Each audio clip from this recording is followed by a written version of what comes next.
Blair was already beside me, hands grabbing my shoulders carefully, eyes scanning everywhere. "Look at me." I blinked. "Look at me." I looked up. For the first time since I met Blair, she looked scared. Actually scared, not angry. Not serious. Scared. "You need cold water." Her voice sounded different. Too worried. Lily suddenly started crying. "Oh my God." Mason looked frozen. "Nanny Jocelyn." Everything started becoming blurry. Hospital. I hated hospitals. Immediately. I sat on the bed while a doctor treated my arm. Not severe, thank God, but painful. Very painful. Outside the room, I could hear tiny voices. Tiny, sad voices. I walked out a little later, then stopped. Lily sat beside Mason. Head down. Mason stared at the floor. Both looked miserable. I frowned. "Why do you both look like somebody canceled Christmas?" Both heads immediately looked up. Lily's eyes were red. Tiny guilt activated. Then suddenly, Lily ran over and hugged me carefully. "We're sorry." Mason immediately joined. Tiny arms everywhere. "We're really sorry." Lily sniffed. "It was my fault." "No." Mason shook his head quickly. "It was mine." "No mine. No mine." I looked at both of them, then sighed dramatically. "Okay. If anybody cries again, I'm charging emotional fees." Mason blinked. "What's an emotional fee?" I smiled. "Money. Lots of money." Then both hugged me tighter. Tiny scammers. Across the room, Blair stood watching, quietly, eyes on me, not saying anything. But I noticed something. She looked relieved, like she had been holding her breath this entire time. Much later, the children had fallen asleep in nearby chairs. Tiny, exhausted humans. The hospital room looked quiet, peaceful. I was half asleep too. Then I felt something warm around my hand. Interesting. I slowly opened my eyes, then blinked. Blair sat beside me, head resting slightly against the chair, asleep, still holding my hand. Very naturally, like she'd forgotten she was doing it. I stared. Because somehow, Blair Kensington, the woman who looked like emotions required appointments, was holding my hand, and she didn't even know it. Outside the room, night quietly settled, and for some reason, I smiled. Late evening, 3 days after the hospital, because apparently Blair Kensington had quietly developed strange behavior, like, "Did you take your medicine? Did you eat? Does your arm still hurt? Don't lift that. Sit down. Rest." Interesting, because I had known Blair long enough now to understand something. This woman cared. She just disguised it as instructions, cold woman tactics. Very sneaky. I sat in the living room staring at my bandaged arm, then stared toward Blair. She sat nearby reading through documents. Again, always documents. I narrowed my eyes. "Do you actually enjoy paperwork?" Blair looked up slowly. "Yes." I blinked. "You scare me." No reaction. Then, "You've said that before." "I meant it before too." Blair looked back down. "Your arm?" I looked down. "Oh, it's okay." Blair frowned slightly. "Let me see." "Wait, excuse me?" I stared. "Let me see." I slowly moved closer, then sat beside her. Blair carefully reached for my arm. Very carefully. Slow fingers, gentle movements, eyes focused, checking the bandage, checking my skin, checking me. Nobody spoke, because suddenly the room felt smaller. Blair looked up and froze. I froze too, because suddenly we were close, really close. I could see tiny details now, the faint line near her eyebrow, long eyelashes, soft hair falling slightly beside her face, and her eyes. Oh no, I had concerns. Because why were her eyes looking at me like that? Why wasn't she moving? Why wasn't I moving? Then Blair slowly lifted her hand, brushed something from near my cheek. My heart immediately betrayed me. Absolute traitor behavior. My eyes moved to her lips for 1 second, one tiny second, then immediately back up. Blair looked down slightly, then looked back at my eyes, still close, still staring at my lips, still not moving. Blair. Very quiet. Her eyes lifted slowly, then she moved closer, her mouth moving closer to my lips. My heart had completely resigned. No notice, no warning, nothing. Then, ring, ring, ring, her phone rang. Both of us jumped immediately, actually jumped. Blair blinked once, twice, then suddenly stood up so quickly she almost walked directly into the wall. She stared at the wall, then at me, then away. Phone. I pressed my lips together, very, very hard, because I was dangerously close to laughing. Blair grabbed her phone immediately, then walked out very quickly, actually escaped, then slowly touched my lips. Wait, pause, wait, oh my God, oh my God. I sat up immediately.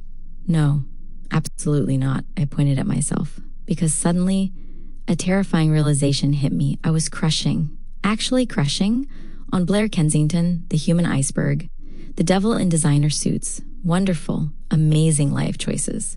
I dropped backward dramatically onto the couch, then covered my face. I'm finished. The next morning, I opened my eyes slowly, stared at the ceiling. Blink, blink. Then suddenly my eyes widened. Oh no, oh no. I sat up immediately. We almost kissed. No, no, no, absolutely not. I stared at the wall, because somehow if I avoided looking directly at the problem, maybe reality would respectfully disappear. I pointed at myself. Happening, not today, not ever, because Blair Kensington was my boss. My boss. The woman who looked like she scheduled emotions in advance. The woman who stared at people until they apologized for things they didn't even do. And somehow, I almost kissed her. Actually, no, correction. We almost kissed. Mutual crime. Equal participation.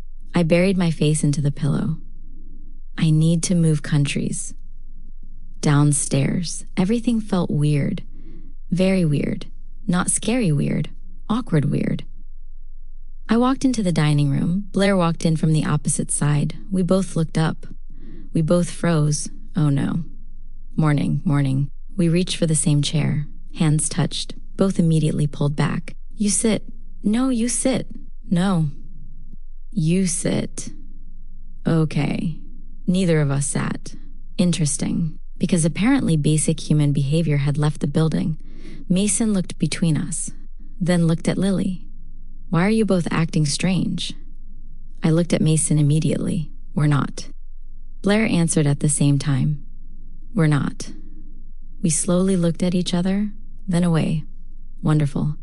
2 hours later, Blair sat inside her office reading documents, or pretending to read documents, because for the past 5 minutes she had been staring at the same page. Knock, knock. Blair looked in. Blair looked up. You've been reading page 3 for 6 minutes. Blair blinked, looked down, looked back up.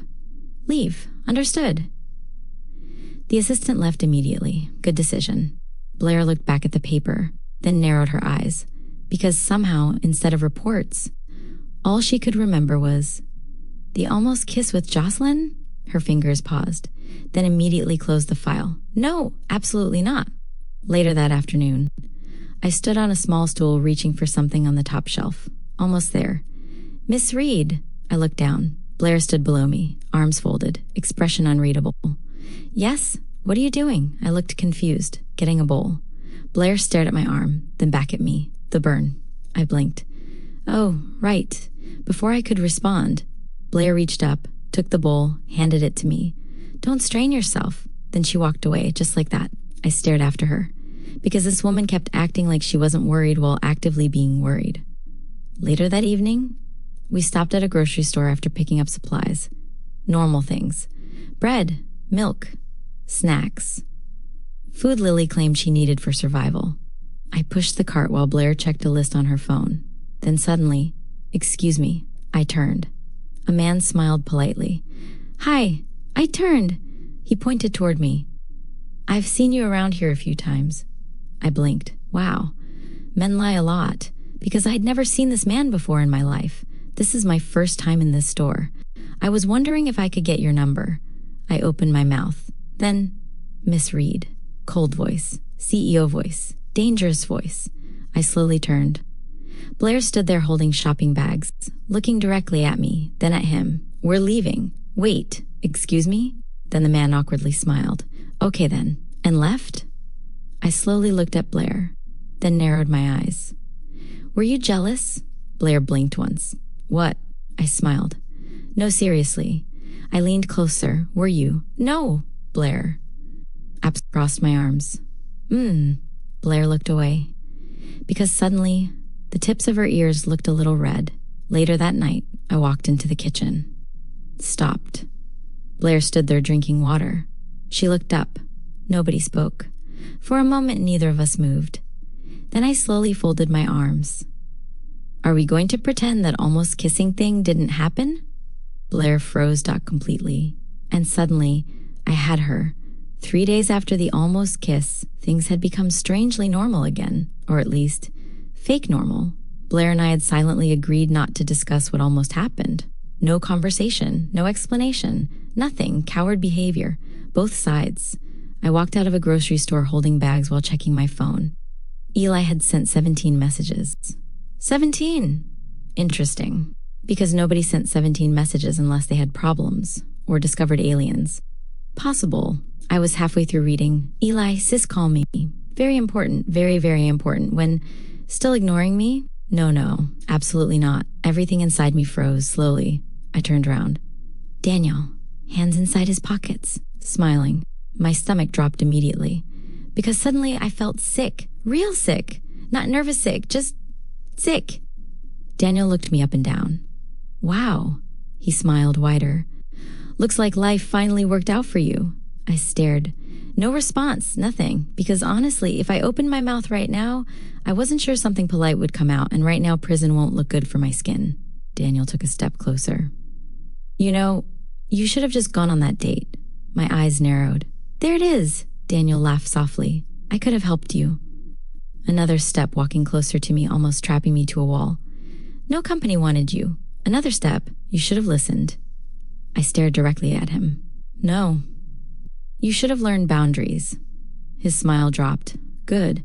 Then suddenly his face changed. Cold. You still think anybody would believe you? I looked away. Wrong move. Because for 1 second, the old fear returned. The fear, the humiliation, the helplessness. Daniel saw it and smiled. You see? Still scared. Then, is there a problem? Cold voice. Very cold voice. I looked up immediately. Blair stood beside the car, expression unreadable, hands in her coat pockets, eyes on Daniel. Daniel blinked and moved away from me very fast. Oh, he whispered to my ear, so you got yourself a sugar mummy. Small nervous laugh. No problem. Blair looked at him, then at me, no expression. Miss Reed, get in the car. Daniel laughed awkwardly. Seriously, there's no issue here. Blair finally looked at him again. No anger, no shouting, nothing.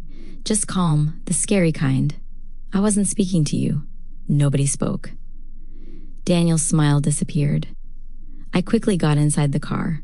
Blair got in beside me, started driving. No questions, no pressure. No, what happened? Nothing. 5 minutes passed. 10. Then quietly, Daniel? I looked over. Blair kept her eyes on the road. That was his name. Not a question. I looked down. Yeah. No response. Nothing after that. But something felt strange. Because suddenly, Blair looked too calm. Way too calm. The next morning, Blair sat in her office, phone against her ear. Everything. Cold voice. I want everything. Another call. Pull company records. Background reports. Internal communications. Hours passed. Files appeared. Witness statements. Emails. Transfer records. Edited timestamps. Financial company reports. Then, Blair stopped. Her eyes moved slowly across one document. Then another. Then another. Harassment complaints. Old reports. Witness inconsistencies. Forged records. Daniel's name appearing again. And again. Her assistant looked nervous. Actually nervous. Madam? No response. Blair stared at the file. Then another page appeared. Jocelyn Reed, rejected, rejected, rejected, rejected, dozens. No, hundreds. Silence. Then Blair picked up another report. Her eyes landed on one sentence. Physical contact allegation involving Daniel Brooks. Suddenly, she remembered.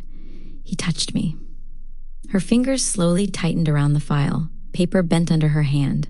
Her jaw tightened. The room felt cold. Actually cold. The assistant looked at her carefully. Madam? Blair looked down again. Then quietly, she told the truth. Her eyes hardened. He touched her. Her hand tightened again. Then Blair looked up. Calm expression, calm voice, the dangerous kind. Prepare everything. The assistant blinked. Everything? Blair stood slowly. Legal, financial, internal, external. I'm going to make him and the incompetent company of his to regret introducing themselves to her. And for the first time, Blair wasn't acting like a CEO. She was acting like someone protecting the person she loved before she even realized it. Days later, everything changed. Very fast. Because apparently Blair Kensington did not play games. Once she decided Daniel's life was over, his life became over.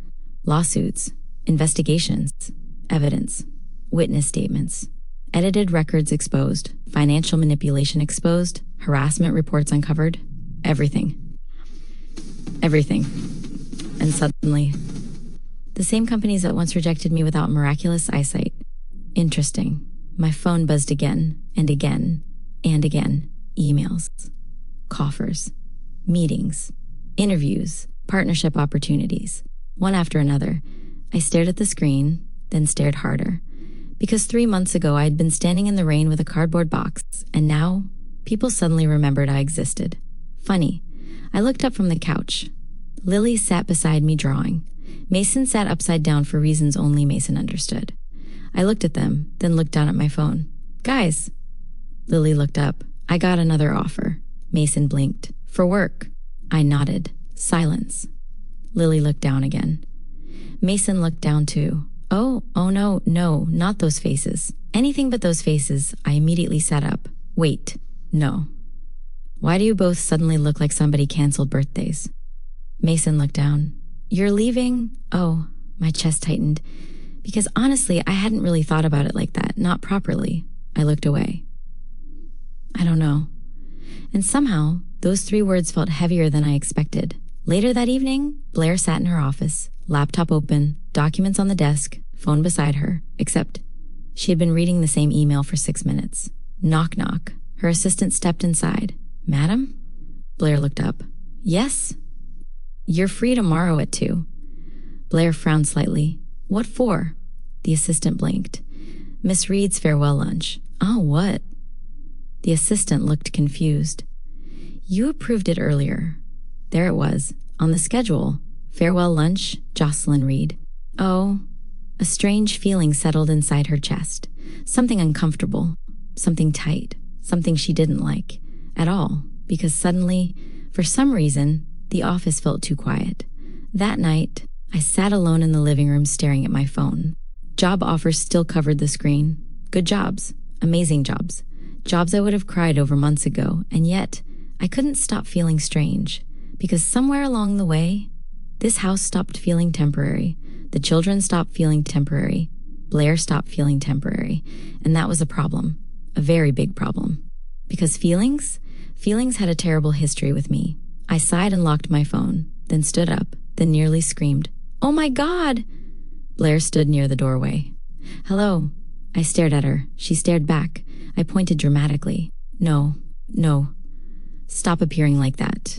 Blair walked closer calmly. You should stop getting startled.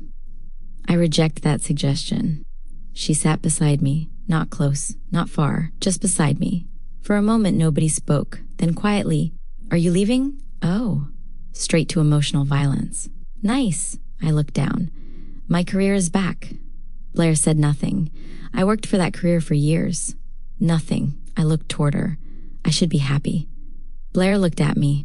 Long pause. Then, but? I looked away. Because suddenly saying it out loud felt terrifying. Because if I said it, it became real. Then softly. But some things matter now that didn't matter before. Blair stared at me, and something shifted. Very suddenly, very quietly, because she understood, completely understood. A few seconds passed. Then Blair stood. I blinked. Wait! What?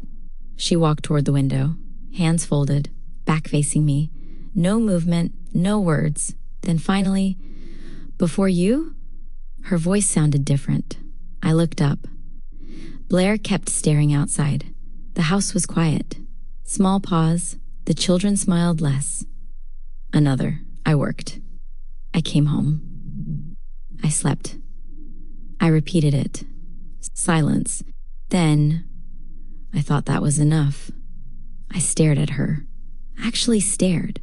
Because Blair Kensington was shaking. Very slightly. Barely noticeable. But I saw it. Then she turned around, eyes on me. You walked into this house. Small smile, very small. You annoyed me. I blinked. Excuse me. You challenged me. Rude. You laughed. Another pause. You changed the children. Her eyes softened. Then, you changed me.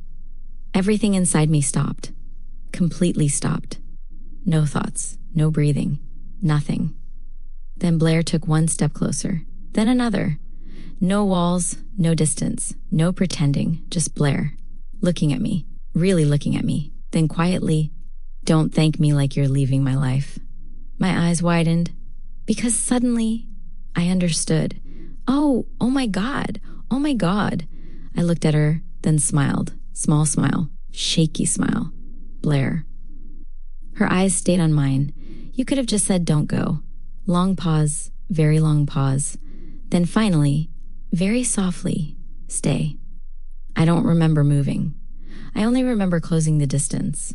Slowly, carefully, like both of us were afraid the moment would disappear. Then Blair's forehead rested against mine, eyes closed, breathing uneven, and neither of us looked away. Because somehow Blair Kensington had just destroyed my emotional stability in under 3 minutes. I looked at her. No cold walls, no CEO expression, no distance, just Blair, just the woman. You really make life difficult, you know that, I whispered softly. For a second, Blair simply stared. Then, very small, that smile appeared again, the one that almost never happened, the one I loved.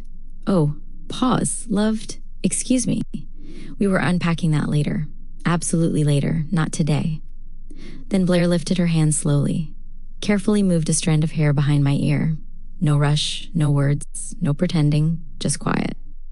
Then she leaned forward, and this time, nobody interrupted. No phones, no children, no disasters, no running, no excuses, just relief. Just two people who had spent months slowly becoming home for each other. Then very softly, they kissed, and suddenly, all the noise disappeared. No racing thoughts, no fear, no confusion, just warmth. When we pulled apart, I stared at her. She stared at me. I blinked once, twice, then pointed dramatically. We actually did that. Blair blinked. Yes, I stared. Wow, small pause. I need a minute. Morning sunlight slipped through the windows. The mansion felt quieter now. Not lonely quiet, comfortable quiet. The kind that felt warm, the kind that felt lived in. I sat in the kitchen scrolling through my phone while drinking coffee, then blinked again. Interesting. Because apparently the finance world had suddenly remembered I was alive. Again. Email, another email, interview requests, partnership offers, senior finance positions, consulting opportunities, one after another, actually ridiculous. I stared at the screen. Wow. Then another notification appeared. Then another. I looked toward Blair, who sat beside me reading reports. Still reports. Still working. Still Blair. I narrowed my eyes. You did this. Blair looked up slowly. Did what? I pointed dramatically at my phone. This. She looked at the screen, then at me, then calmly took another sip of coffee. I have no idea what you're talking about. I stared. She stared back. I stared harder. Blair Kensington. Nothing. No reaction. Absolutely nothing. Then, the corner of her mouth lifted. Very small. Caught you. I immediately pointed. Aha. Blair blinked. Aha what? You smiled. You did. You did. No. Liar. Professional liar. Later that evening, the children had gone upstairs. The house staff had finished for the day. Everything felt peaceful. I walked into the living room carrying a blanket, then stopped. Blair stood beside the large windows, hands in her pockets, quiet, looking outside. Something felt different, not bad, just heavy. I walked closer, slowly. You okay? Blair looked over, then looked back outside. Silence. Long silence. Interesting, because Blair normally answered immediately. Then finally, my husband wasn't a bad person. Oh, I looked at her quietly. No interruption. No jokes. Nothing. Blair's eyes remained on the city lights. He loved men. Small pause. And I loved women. Another. We were arranged. A quiet breath escaped her. We didn't hate each other.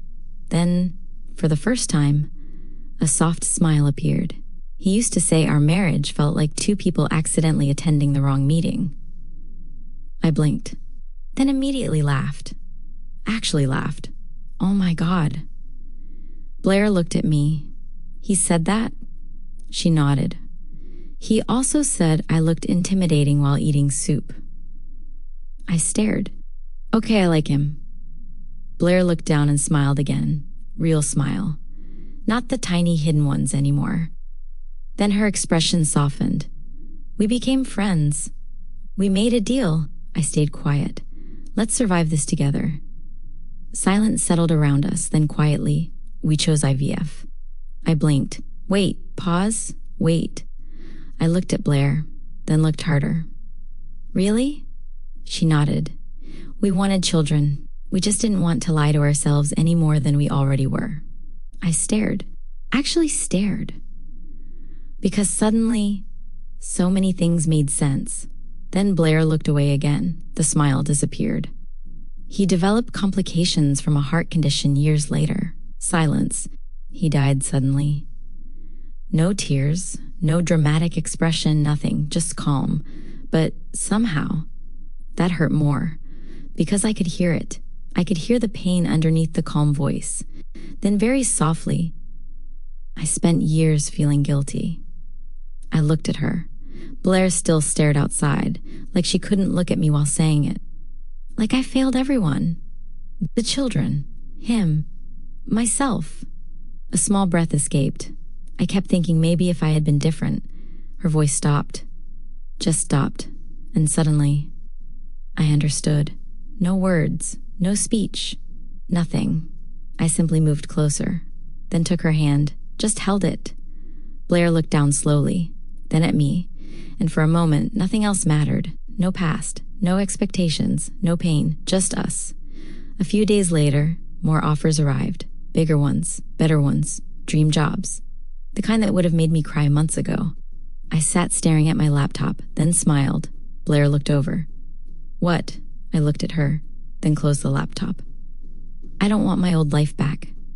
Blair blinked. You don't? I shook my head, small smile. I want something better. Her eyebrows pulled together slightly.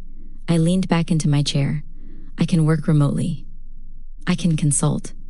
I can do finance without losing my mind. Then I looked around the kitchen, around the house, at her, at everything. I want peace. Another pause. I want balance. Then softer.